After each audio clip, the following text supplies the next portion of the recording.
I'm the one and only West Coast King, and welcome back to the Sounders Career Season 2 finale. Now, I said at the end of last episode that I was going to simulate the first few games of this one, and then just play the last two games of the season, which would be the FA Cup final against Chelsea, and then the last game of the regular season against Manchester City. However, taking a look at the table before I got started, I realized that we're only 8 points back of Manchester United. And we have a game in hand, and that game is against Sunderland, who is currently in 12th. So, if we win that game, we go 5 points back with 3 left to play. Mathematically, it's a possibility we could win the title this season, and I don't want to leave that up to chance. Instead, I'm actually going to play every game this episode, all 5 of them. The first 3 games are against Sunderland, Watford, and Hull City. Like I said, I had planned to simulate those. Instead, what I'll do is I will play those games. I'll do a post commentary, just giving you the quick highlights and how the game went, and obviously the final score if we won or not. And then we'll be back live for the Chelsea game, for the FA Cup final, and then the last game of the regular season against Manchester City. So, with our title hopes still on the line, let's get into these first 3 games. Sunderland up first. Alright, so like I just said, first game up at home against Sunderland, and this game did not go all that well. You can see it's already the second half. Iheanacho had a shot, it got saved. Goretzka gets brought down off the rebound though for a penalty. Hesse is our penalty taker on this team right now. He steps up, puts it in the back of the net. It's 1-0, and you know what? That's all that happened in this game. That's how it ended, 1-0. You can see the stats. Sunderland only had 3 shots. We only had 5. It was probably one of the worst games I had played this season. We're very, very lucky to come away with 3 huge points against a subpar Sunderland team. Next game up was on the road against Watford, and this game went a lot better. Early on in this one, 12th minute, we have a corner. Mastor does a nice job to get around his man, puts the ball in the box. Iheanacho puts it in the back of the net. It was a bit lucky. I mean, he put it through his defender's legs, and the keeper dove the wrong way, but it's a goal nonetheless. Watford, however, did not let that get them down. They actually kept possession after that for a long time. I got frustrated, I got impatient, and they got a goal back. 1-1 in the 36th minute. A lot of times when teams keep possession against me for a long time, I'll get pretty frustrated, and I'll start doing stupid things. Like right here, where I got really frustrated, and I get Galloway sent off. Yeah, that was really not a good idea. 40th minute, we're down to 10 men, and we absolutely, I mean, it goes without saying, but we absolutely need to win every one of these games. But sometimes when you're down, you just need a little bit of luck to get you back into things. Shortly before halftime, Goretzka wide open on a long shot. It takes a massive deflection and ends up dead in the upper 90. I mean, it just doesn't get any luckier than that. And that was exactly what we needed to turn our fortunes around in this one. And it was probably the luckiest goal maybe I've ever scored in FIFA. And it came at the best possible time. You can see the deflection. I mean, that was absolutely ridiculous. It was so lucky. And after that, the team started to come together. We started playing better. Late in the game, Watford started pushing numbers forward, and we started pouring it on. Carrillo gets a goal in the 80th minute. A fabulous finish from him. He's been stellar all season long. Actually has scored more goals for this team in the Premier League this season than anybody else. And just a few minutes later, Carrillo's at it again off a counterattack. Yedlin gets him the ball up the wing. He weaves down the line, gets in the box, puts it in the back of the net, and it's 4-1 over Watford. Another great play from Carrillo, and that's how this one would end. A 4-1 win on the road, and our title hopes are still alive. We head back home now for this game against last place Hull City, and we play like a team on a mission. Unlucky to not already have a goal. We got another opportunity as Iheanacho gets up the wing, gets past one man, whips the ball in, and who's on the end of that? Eric Gutierrez.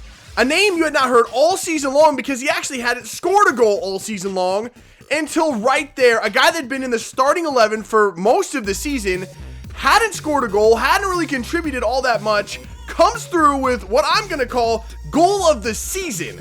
On the full volley, hits a laser beam into the upper 90. That's upper Benjamin's. I mean, there's no stopping that. It was so fast, the camera couldn't keep up with it. Look at the placement on that shot.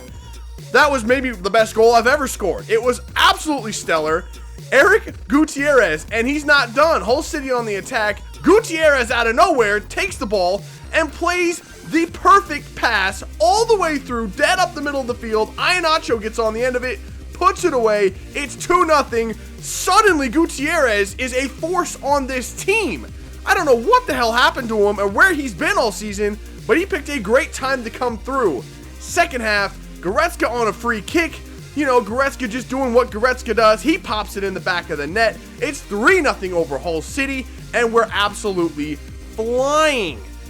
And no, we're not done. Yedlin getting in on the counterattack. I don't know where the hell Hull City's defense went right there, but he feeds it to Paulson. Paulson takes his time, pops it in the back of the net. It's 4-0 over Hull City. Just misery compilers everywhere. And Hull City, though, unfortunately, I got a little complacent at the very end when we were deep in stoppage time, and I let them have a goal back, which is really, really bad because goal differential is huge right now. Every goal is crucial, but this one does end 4-1. We do get the win, and a hell of a performance from this team. I mean, I could ask for nothing more than what they gave me. It was a perfect game from us. All right, so after all of that, 3 huge wins in the league, we now sit 3 points back of Manchester United for the league title with 1 game left to play.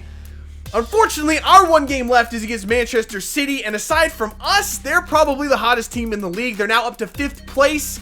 It's going to be very, very difficult, and on top of that, that comes 3 days after we play Chelsea in the FA Cup final. So, for now, we're going to focus all of our attention on Chelsea and trying to bring home another trophy for this team. Chelsea are also in the Champions League final coming up shortly against Barcelona as well, so maybe they'll try to rest some players here, maybe not put out their strongest lineup. I hope they don't. I mean, I just want to win. I really just want to win. So let's get in, let's go on to Wembley and hopefully bring home our 2nd trophy.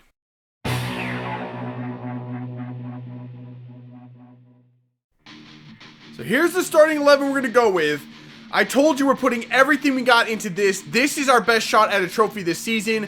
Full strength starting 11. Actually, the last 2 games, I've been playing Marion Sarr in there instead of Denayer. Sarr's just been playing really, really well. I don't want to take him out. I like to keep him and Marshall together. They've been the best center back combination for the last month, I find. So I'm not going to break them up right now. Here's Chelsea's starting 11, and they did not go easy at all. They've got their first choice starting 11. Holy God, that's a good team. Oh, what ball movement. No, that was the wrong pass, but Mastor gets to it. Oh my God, I wanted to go all the way across the box, but it still almost worked. Mastor got a really good look. Unfortunately, I just couldn't quite direct it where I wanted to. Oh, what a move from Carrillo. Keep going, Carrillo. Slide. Please try to slide to tackle me. Oh, they're not even going to try to tackle. They didn't even try to tackle me. It's 1-0. They didn't even attempt it. I thought that guy was going to try to... I thought Azpilicueta was going to try the slide tackle as soon as I cut in. I thought for sure I was going to end up with a penalty. Instead, Hummels let me run, and then Cahill came in with a late challenge. I put it between his legs. Wow, that was actually a really lucky goal. That was a super lucky goal. I don't care. 1-0 over Chelsea. Uh-oh. Uh-oh. Oh, no, Oscar! Oh, Kim Sung-gyu! Good grief, is he amazing! There you go, Hesse. Good ball. Good ball out. Come on, Hesse. Scoop it inside. Oh, what a move from Hesse. I messed up. Gutierrez gets the shot off. Gutierrez scores! Right before halftime, I switched and went high pressure. We forced the turnover. Hesse with some wizard shit inside the box. Gets open. I took a big touch on accident, but it didn't matter. Got the ball to Gutierrez, and Gutierrez, who hasn't scored a goal all year until this episode, now has 2 today. And it's 2-0 over Chelsea. Hesse, though, that was some impressive dribbling and a fine finish from Gutierrez. We're dominating Chelsea. But again, and again. Yo, the ref, they're lucky they blew the whistle for halftime right there. We're just taking them apart right now. 2-0 at halftime. I know they have 59% possession. They went through about a 20-minute period where they just passed the ball around aimlessly, as the CPU does sometimes. They didn't get an attack off of it. They've only had 1 shot. We've had 4, all 4 on target, 2 goals. This is turning into a whooping. All right, we're going to take this corner short. Mastor, what can you do? There's not even really anyone in there. So we go back post. There's a man. It's 3-0. What a well-worked corner. What a ball in from Mastor. Goretzka just standing right there inside. Was he inside the 6? He was right on the edge of the 6. Cahill just left him. And Goretzka with an open header. That's one of the first goals I've scored on crosses all year long. Crosses in the air, at least. Good God, Chelsea. They just aren't there. They're falling apart. Oh, ball to Poulsen. Oh, I thought that was 4. I thought that was just going to be the exclamation point. Poulsen was there. He won the header. He put it over. Damn. Oh, that was a good ball. There's one for Chelsea. I mean, they went ultra attacking, and they kind of caught me in transition. I got the ball from them and gave it away in midfield, and they just hit me really quick. I mean, those are the mistakes I hadn't been making this episode, and I finally did make one. And Chelsea, being as good as they are, were all over it. So, all right, they got one back. Not a big deal. We're still going to win. There it is. The final whistle blows. A 3-1 victory over Chelsea, and a dominant one at that. The chances really dried up after we scored that third one with Goretzka until Chelsea got that late consolation goal. But what a hell of a performance. The team in this episode has just been on a mad hot streak. They played so well.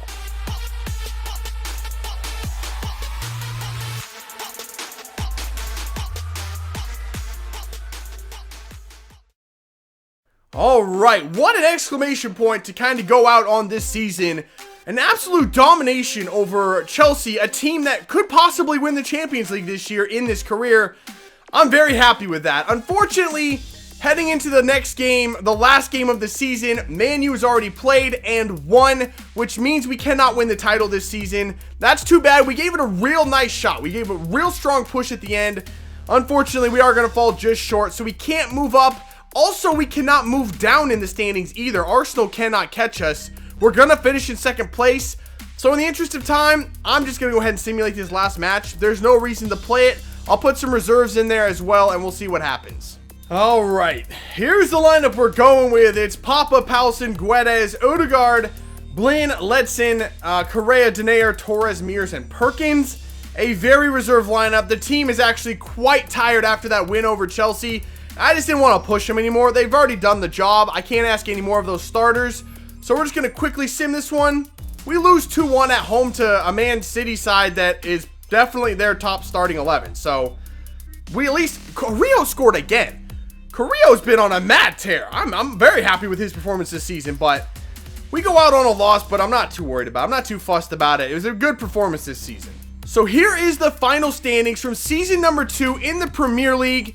We do finish second. We had the best goals allowed, so the best defense in the league, so I'm very happy with that. Kim Sung-gyu was insanely good for us. He finished with the most clean sheets in the league with, I think, 14. So he was stellar. The whole defense overall was pretty good. I think we can tweak it a little bit and still upgrade it.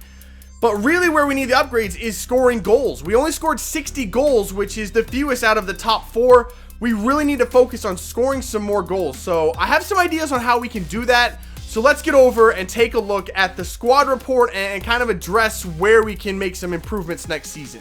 So we're going to go through the starting 11 really quick and just talk about whether or not we're happy with that player in that spot or if we need to look for an upgrade come next transfer window. The only problem is I don't know how much money we're going to have next season. So that causes a real problem when we're talking about upgrades and replacing players and things like that. But for now, we're just going to talk about whether or not we like them in that spot or maybe we need to look somewhere else. So first up is Kim Sung-gyu.